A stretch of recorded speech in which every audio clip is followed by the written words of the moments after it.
That's Chase Bank. I do that with Elon Financial. I have $80,000 with them at 0%. Bank of America is another great one. So You said Elon Financial? Elon Financial, What's that? that is a third-party underwriter that frequently underwrites for smaller regional banks who aren't large enough to have their own credit card department. They do the underwriting, but again, like I practically work at these banks. I should get an office at a lot of these banks because we do so much lending with them. Is Elon Musk a part of that one? No, no, no, no. It's ELAN. Okay. Okay. Yeah, that'd be crazy though. We got to deem a nickname for this Chase hack. Oh, This stack. What have you? what's a nickname for it? You got to deem something, bro. This is a hell of a hack right I here. don't have a nickname. I just talk. I'm like, hey man, here's my limit, $130,000 at 0%. Would you like it for any business venture you want to do? They're like, yes. And a lot of times real estate money is everywhere but in your pocket, and you need more leverage, and they need something unsecured, and they've probably gone for lending, and they didn't get it because they disqualify themselves. But the difficult thing is, and this happens again very frequently. Well, I'll speak with someone, or my team will speak with someone. They're like, all right, I'm good to go. I need to speak to my wife. I'm like, or the tooth fairy, or whoever. And then they go for lending themselves. They come back to me a month later, and they're like, hey man, yeah, I'm ready to go. And I'm like, okay, cool. And then I pull up their credit report, and they have like an inquiry from TD Bank. And I'm like, hey man, just like be real with me. Did you apply to TD Bank? Like, with this one guy I'm thinking of, and I know I could have got him $100,000. He's like, yeah, I did. I'm like, what limit did you get? He's like, $2,000.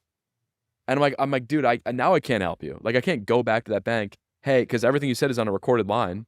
Think about if I go to, again, bank is a person. I go for you. We speak. I ask for money. You say no. A month later, I come up with a completely different story. Like, what are you talking about? Yeah. No. And I love how you say, hey, the bank is a real person.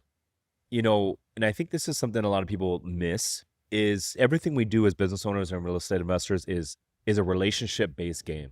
So if you don't have enough leads for your business, you don't have access to lending, you don't have enough relationships. And so as a real estate investor, you know, if you're listening to this show right now, I mean, when you go buy real estate, the bank is going to put up 60%, 65%, sometimes even 80% of the purchase. If it's a residential property, 80%. So they're your biggest partner. Why would you not take the time and go out of your way to build a genuine relationship with the key people at these banks? Or if it's a small private lender, why would you not go out of your way to build a genuine, meaningful relationship with that person if they're going to be putting up 65, 70% of these purchases? Yeah, and the thing is, like, that people forget, and I say the bank is the person because people come to me with all the different requests, like, man, no one's giving me any funding, and I look at their credit, I'm like, well, you screwed over everyone you borrowed money from. So if that is a person, and you go from lending from another person, if they see that, do you think they're really going to have a Yeah. large appetite to give you lending? Probably not. If you had money, would you lend yourself money? Yeah, exactly. Right. And they'll have a $500 credit limit. Oh, I want $100,000. I'm like, this is an unsecured asset that, like, we need to get your comparable credit up a little bit to make you look a little bit more marketable. And the thing that they forget is these bankers, these relationship managers, they have quotas. They need to lend out money. They just want to make sure that it's a good, solid person they're working with. It's not identity theft. It's a real business, and they're going to use that money in a responsible way. Mm. Which banks should people not use? Yeah, Discover Bank's pretty useless. It's like the starter Pokemon. It's good if you need to get approved for a low limit credit card to start building your credit. It's great for that. Capital One is completely useless. Capital One, all the business credit reports to the personal side. And, like, I see a bank like Capital One, they have all these cafes popping up everywhere. I'm like, I don't want your cookies or your coffee. I want, like, a good-looking teller, and I want you to lend me as much money as humanly possible. I don't need that because that's being subsidized by something, and I don't want it to be me. TD Bank is also kinda useless. I know I just referenced them. Because again, their business credit reports to the personal side. If you had a line of credit, it does not, but they're pretty useless. Mm. So those are some banks that people should never use.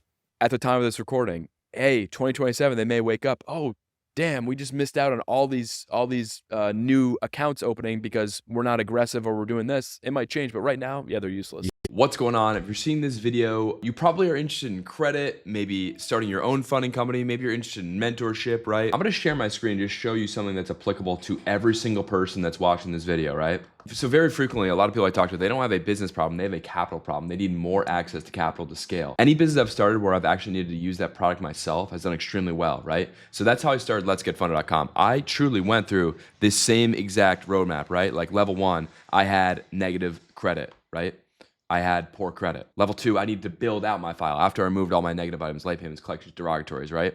Then I was able to get non-doc business funding. Then I was able to get bank statement loans because I had a business making money. Then I was able to get tax return-based loans and SBA-based lending, right? If you need access to capital, you want access to capital, you want access to sort of just like your next step with Let's Get Funded, right? I'm the owner of the largest credit repair and funding company on school, right? And people say number one all the time, it gets watered down, but truly, like you look at the scoreboard, we're the number one earning credit and funding community on school. So click the link below. There's 5 calls a week. There's 1 call with me every Wednesday. There's also my $1.7 million funding roadmap, how I've gotten access to $1.7 million of business funding without ever providing a tax return, a bank statement, or paying $1 of interest, and just a whole bunch of other value in there. So click the link below, tap into the community. That's sort of how you get access to me in a group setting. And of course, we have other, mentorships, and you want to get access funding directly, all that stuff. But this is really the most logical next step for you and your business. If you want to get more from me, you want to get more from Let's Get Funded. So click the link below or wherever the link's going to be.